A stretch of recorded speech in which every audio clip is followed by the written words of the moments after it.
وہ مزید لکھتے ہیں کہ اس خطے میں امریکی مفادات یہ ہیں کہ یہاں سارے عرب ممالک امریکہ کے تابع رہیں اور امریکہ یہاں کے وسائل اپنے کٹ پتلی عرب بادشاہ اور فوجی آمروں کے ذریعے لوٹتا رہے۔ امریکہ کے مفادات کا اس خطے میں اس کے اتحادی بادشاہوں اور فوجی آمروں نے اچھی طرح سے خیال رکھا۔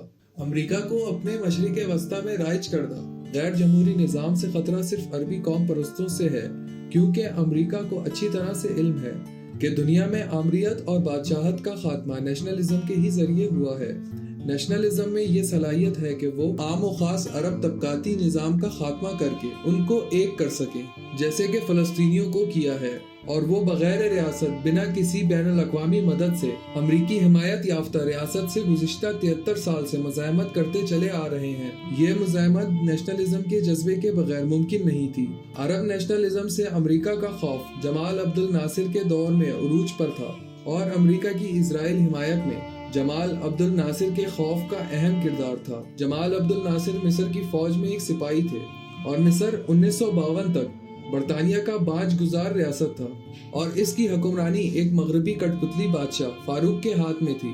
جمال عبد الناصر نے عرب قوم پرستی کے نظریے کا سہارا لے کر مصر میں بادشاہت کا خاتمہ کیا اور عرب دنیا میں پہلا انقلاب لے کر آیا۔ ان کی قیادت میں مصر عرب دنیا کا سب سے طاقتور ملک بنا۔ انہوں نے امریکہ سمیت مغربی پالیسیوں کو خطے میں چیلنج کیا اور عرب دنیا کو حقیقی معنوں میں مغرب سے آزاد کرنے کی تحریک شروع کی۔ ان کی مقبولیت میں اضافہ اس وقت ہوا جب انہوں نے سوئس کینال کو برطانیہ، فرانس اور اسرائیل سے جنگ لڑ کر آزاد کروایا۔ انہوں نے فرانس کے زیر قبضہ الجیریا کی بھی کھلی حمایت کی اور سوویت یونین سے اسلحہ خرید کر امریکی اثر و رسوخ کو خطے میں شدید متاثر کیا۔ انہوں نے متوسط عرب طبقے کو یکجا کرنے کے لیے عرب لیگ نامی ایک قوم پرست جماعت بھی بنائی۔ اسرائیل کا امریکہ کے لیے سب سے بڑا کارنامہ یہ تھا کہ انہوں نے جمال عبد الناصر سمیت ان کے دیگر اتحادی عرب ممالک کو محض 6 دن میں شکست دی۔ یہ شکست جمال عبد الناصر اور عرب نیشنلزم کے لیے بڑا دھچکا تھا، جس نے امریکہ کے مفادات کے راستے میں سب سے بڑے خطرے کو دور کر دیا۔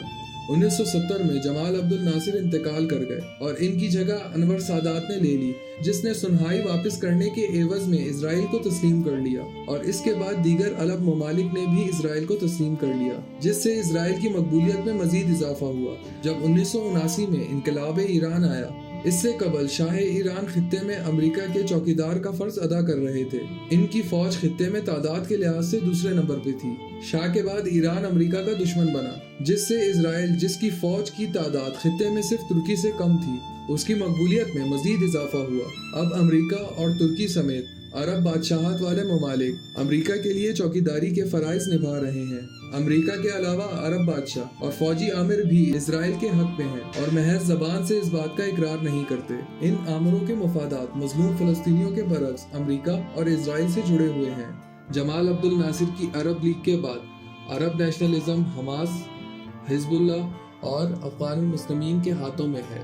یہ تمام جماعتیں عرب بادشاہت کے خلاف ہیں اور ان کی لیڈرشپ متوسط طبقے سے تعلق رکھتے ہیں، جو جمہوری طور پر منتخب ہوئے ہیں۔ سعودی عرب سمیت دیگر عرب ممالک ان جماعتوں کو اسرائیلی اور امریکی کی طرح دہشت گرد جماعت قرار دیتے ہیں۔ ان کو اس بات کی آگاہی ہے کہ ان جماعتوں کو اسرائیل ہی امریکہ کی مدد سے قابو میں رکھتا ہے، ورنہ وہ کب کا اس خطے میں سیاسی نظام تبدیل کر چکے ہوتے۔ 2011 میں اقوام المسلمین نے مصر میں انقلاب برپا کیا تھا، جسے امریکہ، اسرائیل اور سعودی عرب نے مل کر ختم کیا۔